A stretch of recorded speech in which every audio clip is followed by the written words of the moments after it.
Namaste. Welcome to the Festival of Bharat Season 4. I'm your host Kamal Madi Shetty, and you're tuned into Season 4 of the Festival of Bharat. We are a platform that believes in having open and frank conversations about Bharat. And today we have a special guest with us with whom we are going to do just that. We have with us someone who needs no introduction, ideally. She's a well known voice who speaks for Bharat on a variety of issues, from temples to textiles to political issues to various issues of public importance. We have with us Shefali Vaidya ji, who is an author, columnist, satirist, and convener at Indic Academy. Namaste, Shefali ji. Welcome to the festival. Namaste, Kamal, and thank you so much for inviting me. It's always a pleasure to come on Festival of Bharat. I was there in the very first episode, and I've been seeing the journey. It's been quite some journey, actually. Absolutely. Thank you so much, Shefali ji, and it is a pleasure for us to welcome you back at the Festival of Bharat.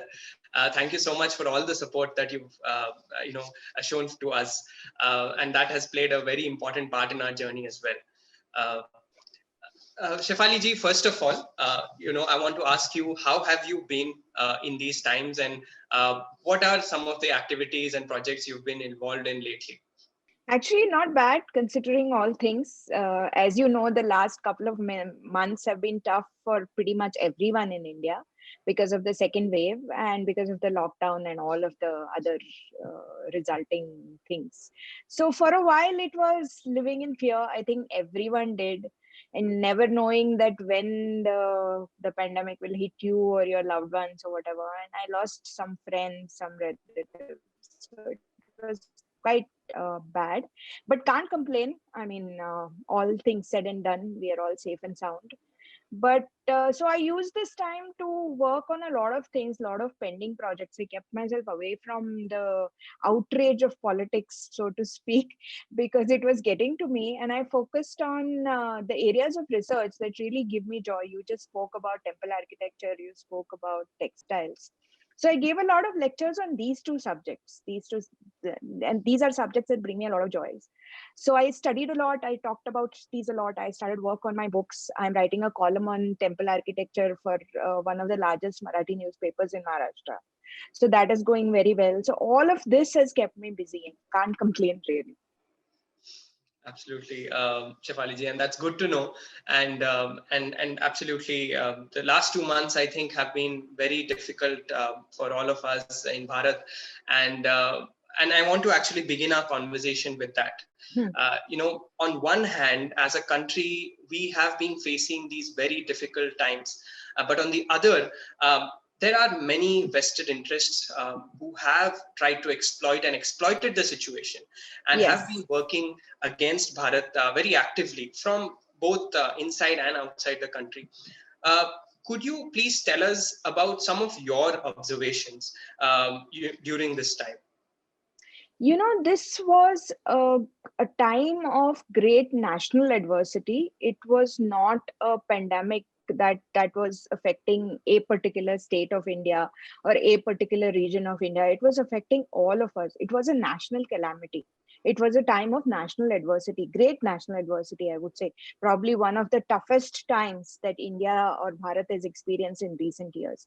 At this point of time, one would expect that in a mature democracy, everybody works together to strengthen the hands of the government which is ruling. It doesn't matter whether it's a government of the party you support or whether it's a government you voted for or you didn't vote for. You point out the lacunae, sure. But when some people use this opportunity, and particularly some people from the media field, to sell the pain and basically this whole disaster porn from their own country to a international audience whose gaze is so perverse. I mean, they don't really care about the sufferings of Indians. They only care about the cheap titillating thrills they get after seeing so many funeral pyres burning at the same time.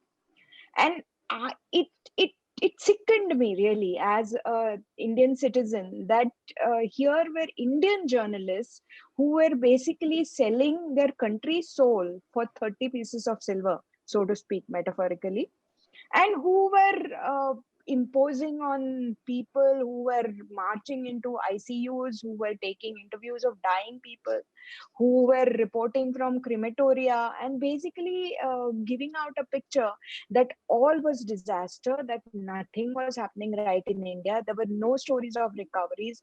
There were no stories of the superhuman efforts made by doctors to save patients. Instead, people only focus, some people, not all of them, some people focused only on negative stories, only on disaster porn. And for what? So that your international audience would basically be happy with these pictures, and then you can revive your moribund career as a journalist. It really, really made me sick. And the same behavior was shown by some of the politicians of India also. That was also sickening as a citizen of India. I mean, opposition's role at this point in time, it is almost like your country is at war. And when your country is at war with another country, you forget all your differences. You forgo all your differences and you work together with the government of the day. You can save your criticisms for later. But this kind of maturity we did not see in the opposition, not in one opposition party. They only kept prevaricating. First they said don't use vaccines because they are BJP ke vaccine. Then they said vaccine sabko kyun nahi mil rahi hai, mujhe sabse pehle milni chahiye. They kept taking U-turns after U-turns after U-turns. And this whole rigmarole of lies and frankly this wholesale dishing out of disaster porn is something that really, really sickened me as an Indian citizen. You could see that people were suffering. Okay, it didn't need a magician to make you see that. Obviously India faced a second wave. Not just India, globally there were the second wave hit with such ferocity that very few countries were prepared. You saw the same scenes in Japan, you saw the same scenes in Brazil, you saw the same scenes in the US. But nowhere did the opposition and a section of their own media behave as irresponsibly, and I would say as sickeningly as they did in India. And that is what really bugged me as an Indian citizen. This was not the time to do politics. This was not the time to peddle disaster porn. This was a time to stand by your government. Sure, there were lacunae. Sure, there were things that could have been handled better. But then this wave hit us with so much of ferocity that for a while, any country, any administration would have been paralyzed. Point out, criticize. I'm not saying don't criticize, but don't use this as an opportunity to peddle your own agenda and to sell the pain of your own countrymen for the titillating glares of an international audience. That's just plain sick. Absolutely, Shefali ji. And I think I totally echo your thoughts. And I think there is always a time, there's always some other time where they can indulge in such opportunism and pushing their agendas. And a once in a century pandemic like this certainly requires all of us to come together as a people if we have to fight against it. Thank you so much for sharing that with us. Shefali ji, in the last couple of months, one of the things we have also seen, especially recently, is that there have been repeated attempts to malign anything and everything to do with Prabhu Shri Ram and his devotees. Yes. Now, be it the fake controversy around the trust, the Ram Janmabhoomi Trust, or the lies that were blatantly spread about the man in Ghaziabad and the whole propaganda around it. Do you see a pattern to these narratives and these sort of hit jobs, so to say? Obviously there's a pattern. The pattern is of Hindu hatred, and they're using Lord Shri Ram as an icon and Jai Shri Ram as a slogan, basically as a stick to beat Hindus with. So that is why there are some ridiculous distinctions being made between hum to pehle se Jai Siya Ram bolte the, Jai Shri Ram is a weaponized slogan. Who says Shri is Lakshmi? Shri is another name for Sita. So Jai Shri Ram and Jai Siya Ram are one and the same things. Jai Siya Ram was spoken in Boli Bhasha and Jai Shri Ram is in Sanskrit. That is a fact. So suddenly saying that Jai Siya Ram is a more feminist slogan because it includes Mother Sita, and Jai Shri Ram is this masculine BJP endorsed Sanghi communal slogan, is the kind of propaganda that some people were peddling. And funnily enough, these are the same people who basically say that Lord Shri Ram never existed. He's just a mythological figure. So they are the people who will tell you that Ram Setu didn't exist. It's just a geographical formation of rocks between India and Sri Lanka. These are the same people who went to court and deposed that somebody like Lord Shri Ram never happened. And now they're suddenly saying that Jai Shri Ram की घोषणा बोलना ये हमारे धर्म का अपमान है, ये हमारे भगवान का अपमान है. ये आपका भगवान कैसे हो गया भाई? How did Lord Shri Ram become your God when you have said on several occasions that he doesn't even exist?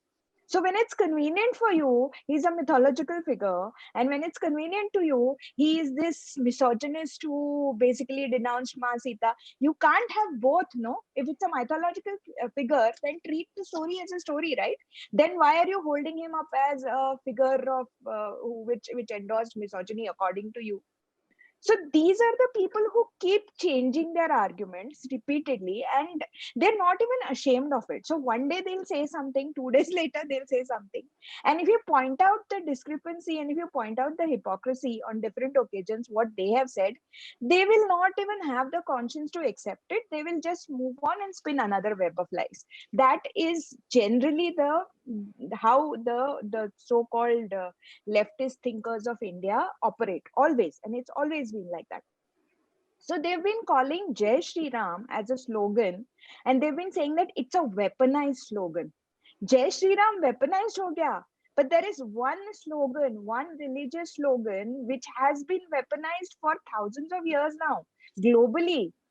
वो स्लोगन लेके वर्ल्ड ट्रेड सेंटर गिराया था. वो स्लोगन लेके फ्रांस में किसी का सर काटा था because a teacher wanted to discuss something which was considered blasphemous. Because Kamlesh Tiwari took the name of that particular religious figure, he was killed mercilessly after having spent more than 1.5 years in jail. Okay, so that is the real weaponized religious slogan. But that slogan nobody talks about. But then happily they have said that Jai Shri Ram is a weaponized slogan. How did Jai Shri Ram become weaponized slogan? Just because it's a Hindu slogan. And secondly, these are the people, these are the same people you're talking about Ram Mandir. So when the Ram Mandir Nidhi Sankalp was happening, when people from Sangh Parivar were going door to door collecting money and they were getting a lot of support from the ordinary citizens of this country, these are the very same people who are running a campaign saying that inko paisa mat do. These are also the people saying that government should not pay money to build a Ram temple because it's taxpayers' money. So then the Ram Janmabhoomi Nyas said that we don't want government money, we want people's money because it's a people's temple. So they went from person to person, they went door to door collecting money for Ram Mandir. And obviously, only Hindus who were devout and who believed in Shri Ram, and some non-Hindus also, who believed that Ram Mandir is a just demand. It is a demand that has come out of years and years of legal struggle, and it is not something that is an arbitrary demand, and that's why we should pay and we should contribute for it. But these are the same people who ran a campaign, a very very high decibel campaign, saying that Ram Mandir ko paisa mat do, Ram Mandir doesn't need money, this that whatever. तो वही लोग आज बोल रहे हैं कि राम मंदिर के पैसे का क्या हो गया, तुमने तो कभी दिया ही नहीं पैसा, you never paid for the Ram temple, so why should you be bothered? Let the devout Hindu ask the question now, who actually donated to Ram Mandir Nyas. The devout Hindu is happy. The devout Hindu believes that the Ram Mandir will happen, and the Ram Mandir will happen in a very beautiful way. And that temple, so next time, whenever we go to Ayodhya, all of us, we'll feel that we have contributed towards this temple. That's what the devout Hindu believes. So the devout Hindu is not believing in this fake baloney that they have cooked up about the Ram Janmabhoomi Nyas and the so-called land deal. But these are the people who are tom-tomming and making a lot of noise about, so the very same people who 6 months ago said Ram Mandir ko paisa mat do. तो ये लोग हैं, इनको कोई ideological basis नहीं है, इनको कोई एक स्टैंड भी नहीं है. Depending upon how the weather changes, their stand also changes, but their ultimate aim is the same. The ultimate aim is to humiliate Hindus, to make Hindus feel ashamed of being a Hindu, and to always put them on the defensive. Which is why, if you look at all the so called web series now, you will realize that there's a lot of anti Hindu content out there. And even in the field of stand-up comedy, even in the field of poetry, even in the field of web series, there's a lot of anti-Hindu comment out there because that's the easiest way to grab eyeballs. So the modus operandi goes something like this. If you are a very third rate stand up comic and nobody really cares, nobody finds your jokes funny, nobody really knows your name other than your few groupies or whatever, you want to become famous overnight. So what do? You obviously are not going to take the trouble of really thinking of new jokes and thinking of witty lines. That's too much work. So you will make a cheap, crass joke about a Hindu religious figure. You'll either make fun of Hindu sadhus or Hindu gods, or if nothing works, then you'll make fun of Modi. And you'll make a really crass, abusive joke. You will call it joke. It's not a joke. But essentially, you will abuse Hindu gods and goddesses, or Hindu icons, or Hindu symbols, or if nothing else works, you'll abuse Modi. Then what will happen is, predictably, a lot of people will get triggered because that's the whole intention of making those jokes in the first place. So a lot of people will get triggered. 100 people will comment on whatever you have said, and out of those 100, 99 will basically tell you to take it down, and they will be very polite and very, considering the situation, they'll be surprisingly polite. But there'll be that one person who is triggered, or it may be your own fake ID, which you've asked your groupies to make, to write some really bad, really abusive comments or threats. And then you will highlight that one threat or that one comment and say, look at me, I'm being so threatened and my life is threatened. And you will make one whole drama like that some rapper MC Code or whoever, he did the same thing, right? So when his videos surfaced and there was a lot of furor, and these were disgusting videos, he should be in jail actually. Then he made this big drama about, I'm standing in the middle of a bridge on Jamuna and I'm going to commit suicide, whatever. All of it was drama. And then he went and hid somewhere. Then obviously the cops found him out and he was arrested. But what surprises me is that his mother defended his behavior. He basically abused other people's mothers in very crass, very sexist language. And here was his mother saying that, oh, he was an innocent boy, and people out of jealousy took out those old videos. Not one word of censure, not one word of acceptance saying that my son is a jerk and he needs to pay for what he has done. And that is what shocks me. This kind of parental acceptance of such kind of behavior. This anti-Hindu diatribe has been going on for many years. It's not something new. But now, because of social media, it has found its whole new life, because very quickly you can become famous, fame, notoriety, whatever you might want to call it. But very quickly you can be in the limelight, especially in mainstream media, because mainstream media is still largely controlled by the left liberal, I won't call them liberal actually, left illiberal elements. And they will suddenly turn you into a hero. So they will suddenly turn you into a victim. So nobody will talk about the kind of crass lyrics that MC Code guy did, or the kind of really disgusting videos he made. But they'll say, oh, he's having such mental issues, you should forgive him. It's the aggressive Hindu who is punishing him. And all of this victimhood narrative will be spun around it. That is the norm today in many Instagrammers particularly, and that really concerns me a little bit. Absolutely, Shefali ji. I think you very brilliantly summarized the whole process in which I think some of these elements work, their modus operandi, the way they shift their goalposts, and with the ultimate aim, I think, to just vilify everything that has anything to do with Hinduism and Hindus. That's very insightful. Shefali ji, one thing that is becoming increasingly clear from all of this is that the media and much of the entrenched vested interests in India, they're not just biased against Hindus, but also actively working against them in a very systematic way. And in all this, there is also the issue of human rights of Hindus, something that you have very articulated your voice very loudly on. And that is completely forgotten. how Hindus are being killed, how Hindus human rights are being undermined across several parts of the country. Can you tell us more about this? How is this being done and systematically being done? I just searched on Google, and even you can try it. I just searched with the phrase Hindus killed by Muslims. That's all. Okay. The first page that opens up says massacre of Muslims in India. My search title is Hindus killed by Muslims. The first page that Google throws up is a list of so-called imaginary Muslim massacres in India.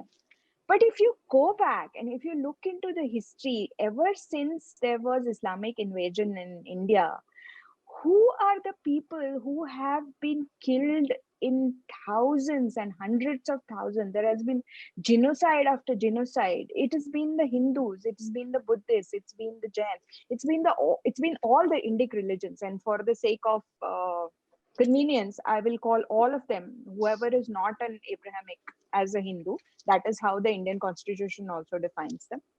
So if you look at India's history is written in the blood of Hindu victims. Unfortunately, this is the part that has been completely whitewashed.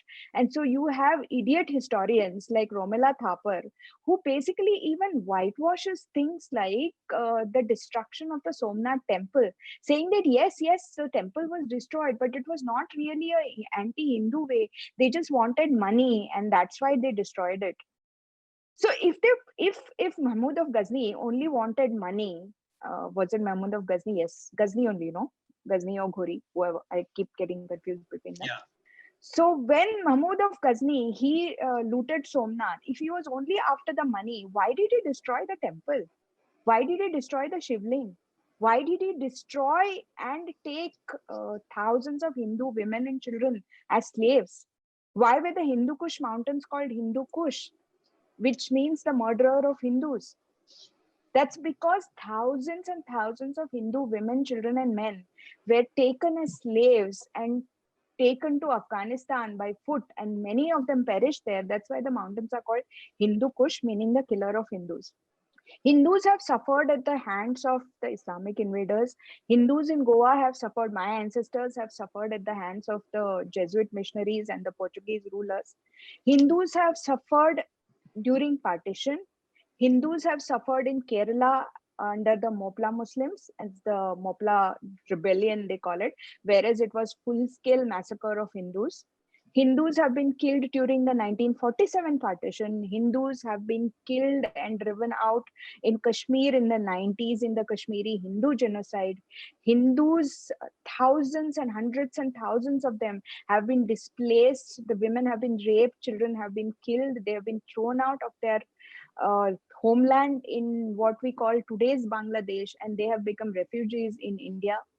And everywhere the aggressor has been the same and the victim has been the same, but nobody names the victim. But there is an effort to create a narrative saying that the aggressor is the victim. I don't understand this. This is almost like saying in Israel you will have narratives calling Hitler as the victim and the Jews as the oppressors. That is what is happening in India. And I don't understand why this is so, that despite having so much of proof, even Muslim historians have documented carefully the massacres of Hindus, because they said it with a lot of pride, and the destruction of temples because they considered it their religious duty. I do a lot of work on temple architecture. I give a lot of talks. I write about a lot on temple architecture. And everywhere I go, no matter what the state is, and I see the temples and I see broken murtis, and it's always the same. Okay. So you'll find a very beautiful female murti, and the breasts will be hacked off, the face will be, the nose will be hacked off. Everywhere. In just 1 year, I went to Gujarat, I went to Rajasthan, I went to Karnataka, I went to Andhra, I went to Tamil Nadu, I went to Maharashtra. That's 6 states. I saw temples in all these states. In all these states, I found temples which were destroyed and murtis destroyed like this. And when I asked the guides there what happened, they would euphemistically tell me that foreign invaders came here. So I would ask them, who were the foreign invaders? Don't they have names? Were they Greeks? Were they Europeans? Who were they? So then they would very reluctantly tell me that they were Islamic invaders. And there was one particular trail that I did, like from Rajasthan to Gujarat to Maharashtra. It's sad. It's so sad that I can't help but laugh, you know. It's so tragic. So all the way to Tamil Nadu, all the way to Sri Rangam, there's a whole trail of broken temples, all caused by one man, Malik Kafur, who was the commander in chief of Alauddin Khilji. So when he did his southern Indian campaign, that's what he did. He basically destroyed every single temple that was in his path, broke the murtis, looted everything that was worth looting, burnt everything that could be burnt down, destroyed everything that could be destroyed, killed, raped, burnt, enslaved, did every possible torture to the Hindus that they encountered along the way. And still, we want to portray Aladdin Khilji as some kind of dewy-eyed lover boy in our films and make him sing and dance. I really don't understand what kind of masochism that has been enshrined among the Hindus that makes us look at our oppressors with such dewy-eyed innocence. Are we victims of Stockholm syndrome so much? Years before the term Stockholm syndrome was even coined. That's the only thing I can think of. It's the same thing in Goa, you know. Even just today, I heard a young Goan girl, a young Goan Hindu girl, whose ancestors probably had to run away with just the clothes on their back to keep their dharma. And she is who she is because of that choice that they made. I heard her say today that okay, I know that the Portuguese destroyed temples in Goa, I know that the Portuguese broke the murtis, I know that they built churches where the temples used to be, but that's okay. They made Goa beautiful. And I'm like, you know, you owe your existence to the struggle that your ancestors had made, that they had left everything but they didn't leave their dharma, and you are who you are today because of the sacrifice that they made. And still, is it for this that they made the sacrifice? So this is something, the Hindu genocide is a reality. And unfortunately, the only museum today in India that documents Hindu genocide in all its entirety, right from the Muslim invasions to the Kashmiri Pandit Kashmiri Hindu genocide, is in Pune. And it started by a man who was not Indian by birth, he was French. It's Francois Gautier's Museum of Hindu Genocide. And every time I go there, because it's in Pune, I go there quite often. Every time I go there, I feel like crying. I feel depressed for days after that. And you know what the saddest part is? The genocide is not over. It's continuing. And it's continuing in little, you know, they, like as they say, they bleed you by 1,000 cuts. It's continuing in 1,000 different places in India even today. You don't hear those cases because they are individuals and their names are not even mentioned. A few years ago, there was a guy called Prashant Pujari. He was just a flower seller in Karnataka in a place called Mudbidri. And here I have been to that stall. I went and met his mother also. So it's literally a very 1 foot by 4 foot kind of flower stall where he used to sit with his father. And he was also a Gorakshak, as in he believed, he worked with the local VHP unit and he helped in protecting cows. And there's a lot of cow meat mafia in that region, in Uttar Kannada region of Karnataka. So because of that, there were some radicalized Muslims who were against him. So one day when he was sitting at his flower shop with his father, they came and in front of all the people, and his flower shop is right in the middle of the market, okay? They chopped him up using choppers and swords in front of all the people, and they left him bleeding there, and he died in front of his father. He was the only son of his parents. His father was so unnerved by this incident and so shocked that his own health went downhill and he passed away in a year.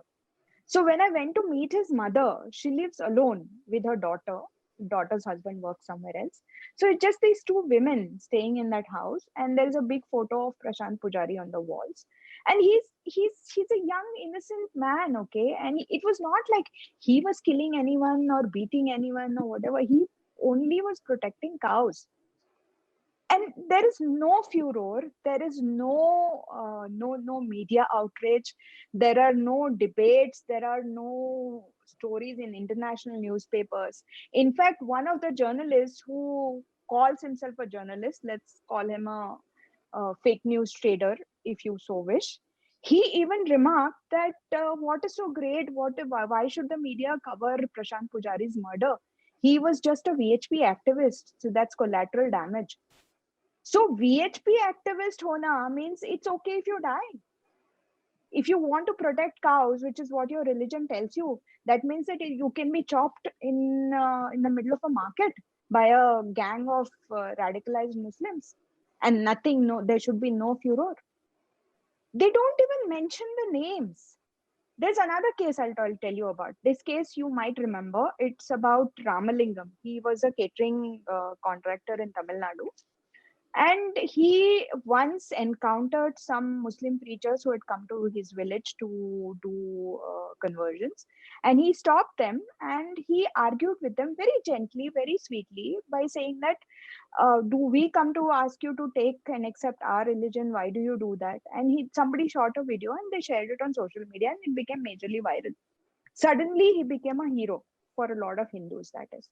But what happened after that? 2 days later, he was attacked brutally and he was killed again with a chopper and a sword, which is a typical way of killing, Islamic killing, I would say. And his wrists were chopped off and he bled to death.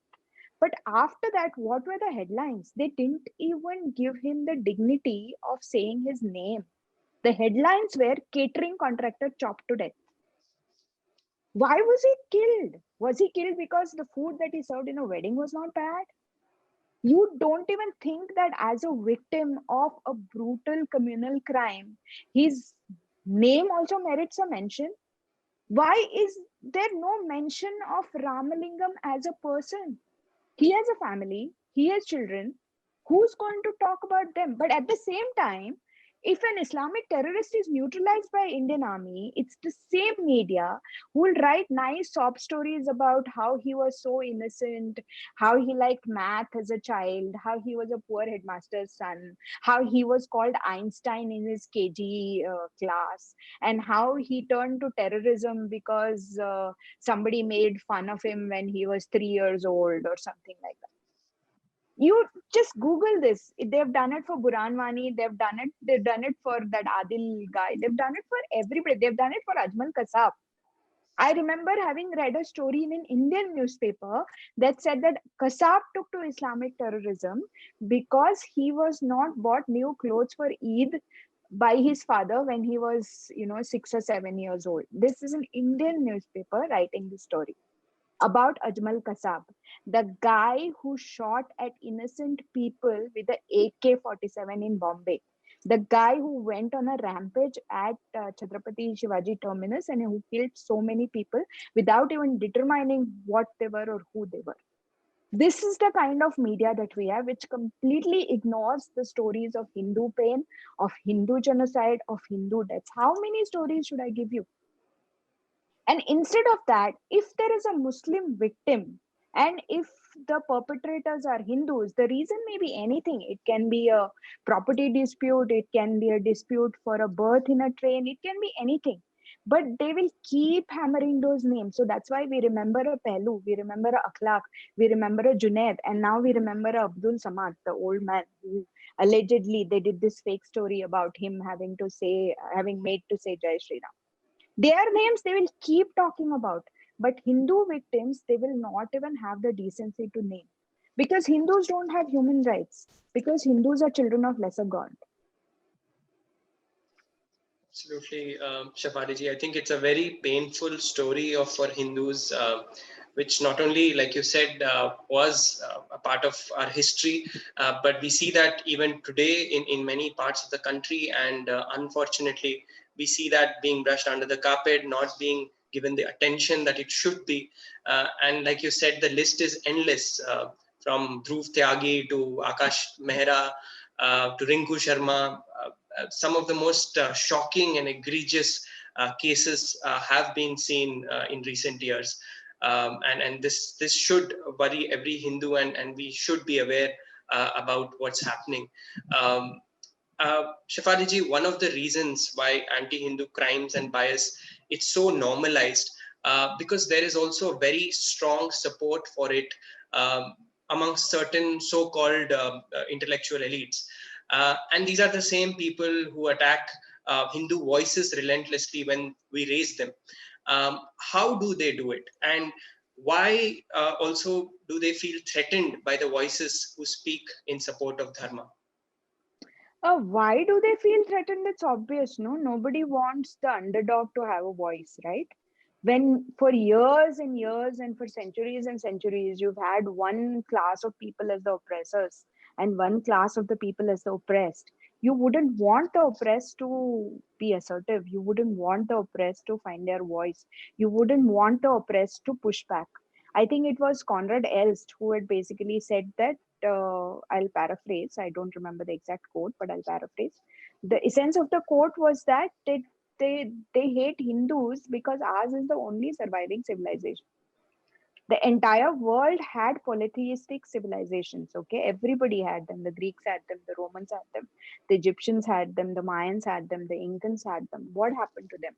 They are now all exhibits in museums. There is not a living civilization that is left on this planet other than ours. And if you go to Egypt today, and it's a spectacle, it's a tourist spectacle.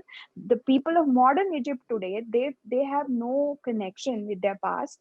They have no connection with their culture. They keep it alive only because it fetches them foreign exchange in tourism. If tourism was not there, then they would also turn into ISIS and burn all the mummies and all the statues and all the temples down. That's a fact. The reason why the world hates us, the so-called left thinkers hate us, is because we are still surviving despite everything else, despite every possible effort. And because of that, they always want to tell us stories, that Hindu stories of defeat, Hindu stories of giving up, Hindu stories of uh, you know, just rolling over and getting yourself killed. But that's not true. Even at the height of Mughal atrocities on Hindus, even with a with a bigot like Aurangzeb ruling India, even then people still held on to their dharma. Even despite what Inquisition did to the Hindus, the kind of torture they had to undergo, and this was unspeakable torture. Despite that, people like my ancestors, they left everything that they owned. They left land, they left riches, they left everything, and they just left with the clothes on their back because they wanted to hold on to their dharma. Similarly, even when the temples were destroyed, even when the Kashi Vishwanath temple kept getting destroyed successively by Islamic rulers, Hindus never gave up the space, they gave up the claim on their space. They always kept worshipping there. They always kept building makeshift temples there. And that is why the current Kashi Vishwanath temple, which is the last temple to be built by Ahilyabai Holkar, still exists at the same spot. If Hindus were such losers, we would be like the people of Peru. It took 52 years, that's all, for entire Peru to lose their Inca culture and to turn into Catholics. It took Egypt, Islam took over Egypt, Islam took over Iran, Islam took over great civilizations. It's only in India that it didn't work. It didn't work because we had a very strong connection to dharma. And that is a fact. And that is the reason why we are the survivors. And that is the reason why the other side hates us so much. So it's very obvious that they do not want us to speak. They do not want us to tell the stories that have not been told. They do not want us to present other narratives, tell the truth of the marginalized, tell the truth of Hindu sufferings. Right. What was your first question before that? So I was also asking you about how they do it. How do they create this kind of ecosystem which sort of enables this kind of violence? A very rigid control on institutions. See, for 70 years after independence, the anti-Hindu side has established a very, very strong and rigid control over all institutions in the media, all institutions in the arts, all institutions in academia, all institutions that matter, and all institutions has the power of shaping minds. Because that is exactly, it's only now that you have at least some channels which call people like me to speak up their mind. But earlier, who used to be published? It was only people with a certain ideological dispensation, and they had the power to give grants, they had the power to give publishing contracts, they had the power to hire as professors in some institution, and they had the power to give grades. Even now, almost all the young people getting into liberal arts education, they find it very difficult to speak out their mind if their narrative is different from the one that is parroted by the faculty, because they are afraid of getting bad grades, they are afraid of getting bad peer pressure. So that is why sometimes they may believe something else, but they regurgitate something quite different in the exams. The rot is very, very deep. Absolutely, Shefali ji, and I could actually relate to so much what you said on a personal level, especially when it comes to silencing our voices in spaces like universities, in spaces like even workplaces sometimes, Yes. where there is a dominant sort of a narrative, and that is pushed down your throat, no matter whether you agree with it or not. And I So think I'll give you an example. There is recently a web series is doing a lot, is being talked about, a web series called Sherni. It's about a tigress. Okay, it's about the journey of a tigress. It's supposed to be all green and environmental and whatever. So my point is, the main character is Vidya Vincent, who is clearly not a Hindu. The professor who helps her is a Muslim. His name is Hussein Nurani or something like that. And who is a Hindu? The good characters are one Christian and one Muslim.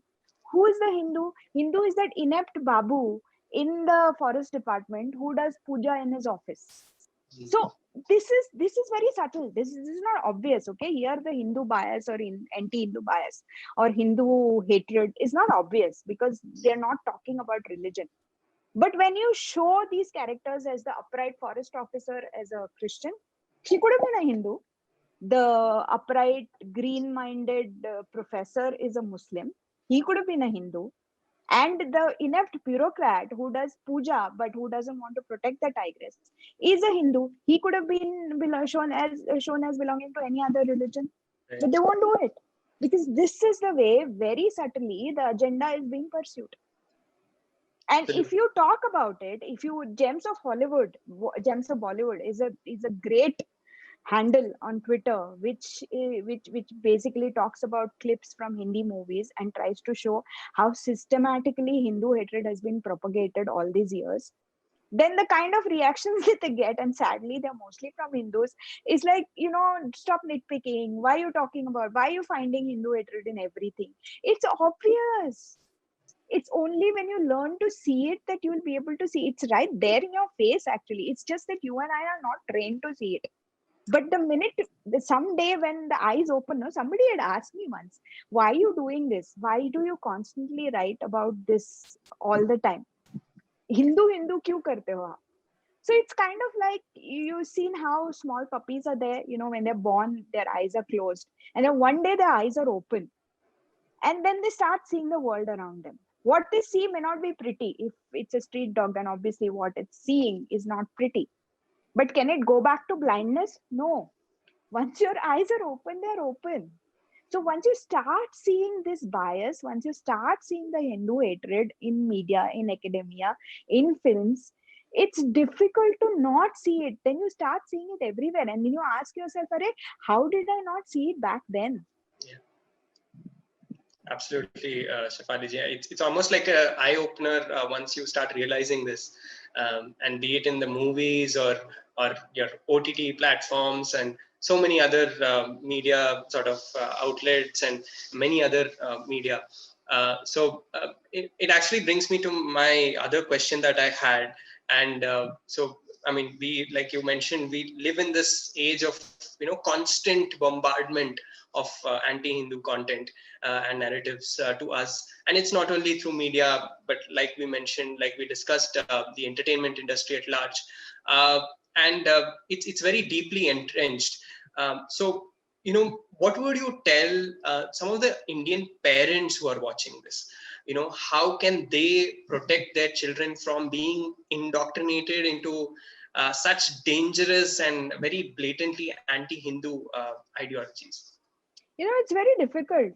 There's no magic formula to it. I'm sorry. I mean, if there is, then I would like to know it myself. I am a mother of 15-year-old, three teenagers. But I think that if you practice rituals at home, if children, obviously they don't do what you what you ask them to do, they do what you do.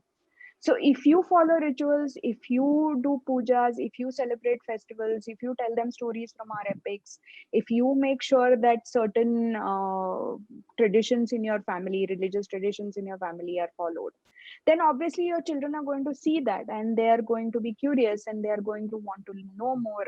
If you take them when they're young to see the old temples, they'll ask you, why is this murti broken? Answer them honestly. Don't give them a spiel saying that, oh, the foreign invaders did it, or pollution did it, or earthquake did it, or whatever did it. Tell them the truth. You owe them the truth. In fact, one time, my daughter, I remember, she was doing a project in school about refugees, and she was being taught push refugees and pull refugees. Push refugees are refugees who are being pushed out of their country due to the existing conditions. So they're basically forced to become refugees.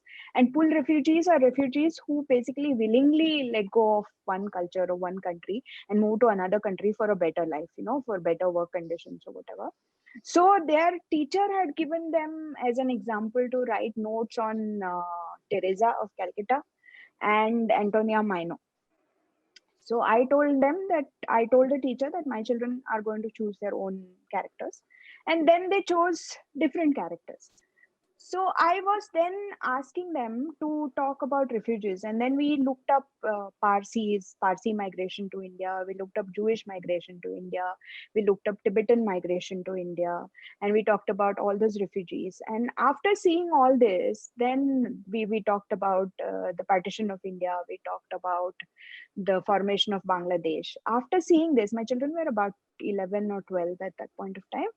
After reading up all this, you know what my daughter said? She said, in all these cases, the force that forced people to become refugees, other than the Tibetan refugees, is the same. She had made that linkage that the Yes. Jews came to India because Islam persecuted them. The Parsis came to India because Islam persecuted them. The partition of India, we all know what happened. East Bengal, which became Bangladesh, we know what happened. So it's obvious, if you make your children exercise their own thoughts and exercise their own minds, they'll be able to figure things out by themselves. But having said that, there is no guarantee, because the trouble happens in academia. The school books are completely filled with leftist poison, completely, even now. And especially if your children are going to go in for liberal education, then it's a very, very tough task ahead. And quite honestly, I don't have any magic solutions. You just have to keep faith, and you just have to make sure that you have a good relationship with your children, you are honest with them, and they have a good working relationship with you. Right. And I think, like you said, it is very important that all of us remain rooted to our rich civilizational heritage that we have inherited, and also be committed to the truth, and sort of pass that on from one generation to the other. Shefali ji, I think this also leads me to my next question, and I want to shift subjects a little bit here, and and to talk about our civilizational heritage. And I know that one of the things you are very passionate about, and we've touched upon it earlier, is Hindu temples. Can you explain to our young audience, as well as some of our Western audiences, what is the importance of temples in our lives?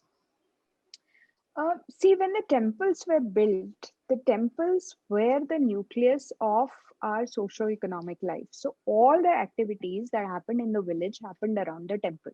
Even the temples were built in such a way that the temple was built in a central location in a village, and all around it would be the houses of the people of the village. So not only would people go there for their religious activities to take darshan of God, but they will also go, even this village school would be run in the temple precincts. There would be a temple pushkarini, that's a temple water source, which would act as a water source for the entire village. And even today, in many Tamil Nadu villages, that custom continues because the pushkarini or the temple tank is so big that it collects all the rainwater, and even all the rainwater tunnels or channels in the village, they are formed in such a way that they all fall into the temple tank, so that in the summer months the temple tank has enough water to provide for the needs of the entire villagers. So it was eco-friendly, it was an educational hub, it was a religious hub. Every temple had a stage in the mandapa where people would perform. So there would be dance performances, there would be music performances, there would be theater. So it would be a source of entertainment also for the villagers. It would be a source to have their marriages there, all their religious functions there. So from birth to death, basically, your entire life would somehow be connected to the temple. The temple was not just one building that you would go to have a darshan of God, which we have made it today like that, unfortunately. It was an institution, it was a cultural institution around which the life of the entire village revolved. And even today, in many villages in India, that system still exists. There are many villages in Maharashtra. If you go there in the evening, after 5 o'clock, you'll see that everybody has come back home from work and people are getting together to chat. Where would they chat? They would chat under a people tree just outside the village temple, or they would sit in the temple sabha mandap and they would chat. That is the way they would talk about each other. They would talk about the religious affairs. They would talk about whether anybody needs any help. And this is the way the village bonding, the inter-community bonding used to happen. Schools, even today in the pandemic, I was reading the other day that because in the villages it's not always possible to get signals, what the villagers did was they put up a modem in the village temple, and they made sure that there's an internet connection in the village temple, and all the children of the village would come to the village temple and they would connect from there, and everything would be beamed on a TV and the children would sit there and learn, which is, it's very close to how temples used to work thousands of years ago. It's The technology has changed, but that was primarily the purpose of temples. And this, I'm talking about the institutional purpose of temples, but structurally Indian temples are such a beautiful, sublime example of art that I have been to more than 25 countries in the world. Nowhere have I seen architecture that is as sublime, as lofty, and as spiritually invigorating as, say, a Brihadeeshwara temple in Tanjavur, or Kailashnath temple in Ellora, or Kailashnath temple in Kanchipuram. No way. Particularly the Kailash temple in Ellora, which is a monolithic building. It's a three-story building carved top down from one whole mountain. So you start from the top and then you carve the shikhara and you carve all the base, you carve the garbhagriha, you carve the shivlinga in the garbhagriha, you carve the pradakshina path around it, and you do that out of a single block of stone. And remember, a stone is a very unforgiving medium. You cannot do backspace, you cannot do delete, you cannot erase if one stroke goes wrong. So not only did our ancestors had the sound geological knowledge of knowing which rock would withstand how much pressure, they had the sublime artistical sensibility to create something that is so ethereal that even today, after thousands of years and after so much of destruction, those temples continue to marvel us, and they continue to elevate us onto another sphere of consciousness, if you allow it to happen. That was a very, you beautifully summarized it for us, Shefali ji. Thank you so much. I think That is so inspiring, and to know about the civilizational heritage that we have inherited, and I'm sure a lot of people would take a lot of inspiration from that. Before I conclude this conversation, Shefali ji, I want to ask you about one other thing that you're very passionate about, and that is the Indian handlooms. Please tell us, what according to you makes Indian handloom so special? See, it's all connected. All the aspects of Indian civilizational heritage are interconnected. Handlooms are very special because handlooms are the first, the original make in India product. So if you go back to the Sindhu Saraswati civilization days, and if you go back to the excavations of Harappa and Mohenjo-daro, there have been scraps of cotton found there, which earlier was believed that it was about 3,500 to 5,000 years ago. But now recent excavations by Deccan College at Rakhigarhi believe that the time span of the Sindhu Saraswati civilization goes back by about 2,000 to 2,500 years. So you would say that these artifacts are about 5,000 to 6,000 BCE, which means they are about 7,000 years old. So 7,000 years ago, our ancestors not only did not know how to cultivate cotton, they obviously knew it. They knew how to spin cotton into yarn. They had rudimentary looms because they have found many spindles and bobbins in those excavation sites. So they knew how to weave that yarn. And not only that, they also knew how to color that yarn and use mordants to fix the color, because there have been scraps of cotton found attached to a vase in Harappa, which has been dyed red using madder or manjishta, which is a dye that India uses even today to color textiles. So we have a living tradition, and it is pretty much followed, again, despite so much of disruptions, so many invasions, so many economic upheavals, so many religious upheavals in the country. This tradition of handloom weaving has survived in India, and that in itself is really a miracle. So if you go to Ajanta today and if you see those beautiful wall paintings, and many of these have, beautiful paintings of the textiles that the figures are wearing. And there are two bodhisattvas there. One is a Padmapani bodhisattva and one is a Vajrapani bodhisattva. And both of them are wearing what is known as Kattivastra, a cloth around their waist. And on that cloth, you can very clearly see ikat motifs. Ikat is a fabric where the yarn is tied and dyed before it's woven, and then afterwards it's woven according to the motif that it's tied and dyed with. So that same pattern that you see, and these scales are 200 CE, almost 1,800 years old. And you see the same pattern with the same color schemes being woven even today in a village in Odisha. And when you actually go and see it being woven and you juxtapose it in your mind against the painting that you have seen, which belongs to 200 CE in Ajanta, you actually get goose pimples. I got goose pimples. That this is a tradition that has survived intact for 1,800 years. Even now, today, when the whole world is talking about slow fashion, the whole world is talking about sustainability, using less resources, producing less, consuming less, what can be more sustainable and what can be more slow fashion than handloom cloth? And you can use handloom cloth for everything. It's a myth saying that handloom cloth can be used only in saris. You can stitch shirts out of handloom also. You can have towels of handloom also. You can have bed sheets of handlooms also. You can have home linen of handloom also. But it is a craft that is going to sustain us in the future as well.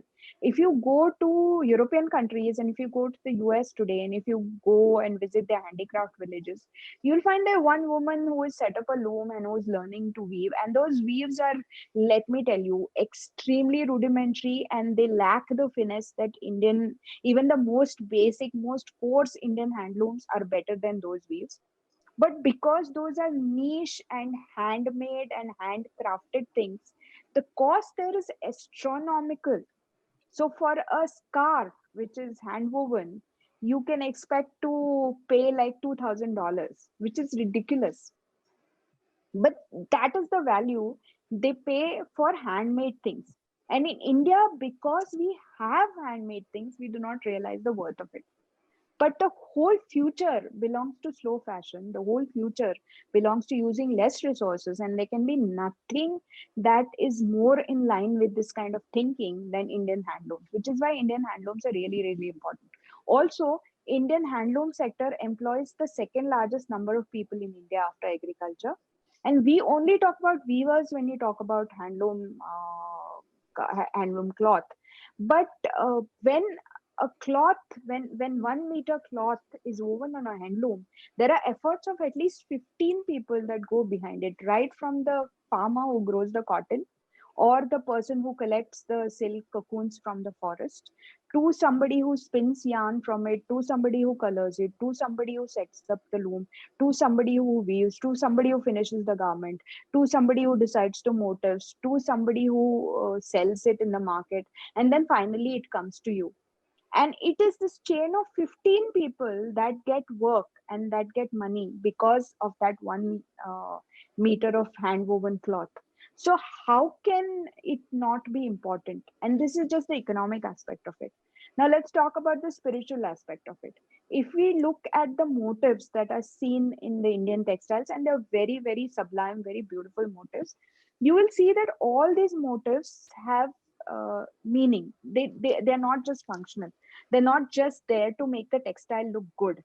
They have a spiritual connection, they have a connection with nature around it, and they have been thought of because of a certain reason. So there is deep symbolism. So, for example, a bridal paitani in Maharashtra is traditionally supposed to have a motif of parrots. Why parrots? Because parrots are the vahana of Kamadeva. So when you are getting married, you are obviously taking a vow to say, the husband and wife are supposed to take a vow saying that they'll walk in the matters of artha kama and moksha, artha kama and dharma together, not moksha. So because of that, because you are she's and the bride is entering the world of kama, she's entering the world of desire, she's supposed to have that parrot on her sari, on her bridal sari, as a symbolic gesture. That is why you are supposed to have parrots. So every motive has a meaning like that. Every motive has some kind of spiritual significance. So everything is interconnected. Religion cannot be, separated, or dharma, religion is the wrong word to use actually. Dharma cannot be separated from the way you live. So everything is interconnected, and because of that, Indian handlooms are as much a part of our culture and of our religious thought as, say, temple sculptures. That is so fascinating, Shefali ji, and you sort of beautifully summarized, Indian handlooms for us in such a short period of time. And I think thank you so much for sharing all of your insights. I think we've covered a very wide-ranging topics.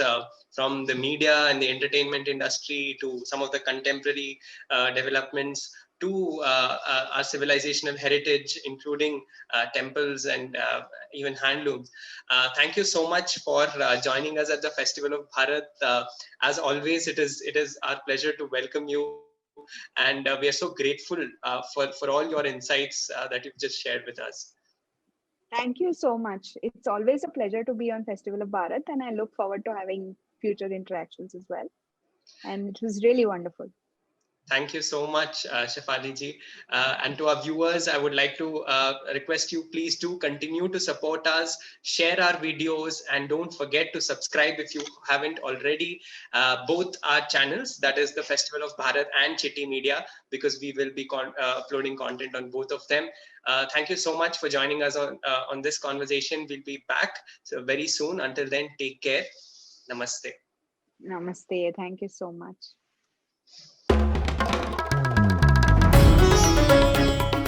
Namaste. We hope you enjoyed this Citti Media content. Please remember to subscribe to us and switch on the notifications for this channel.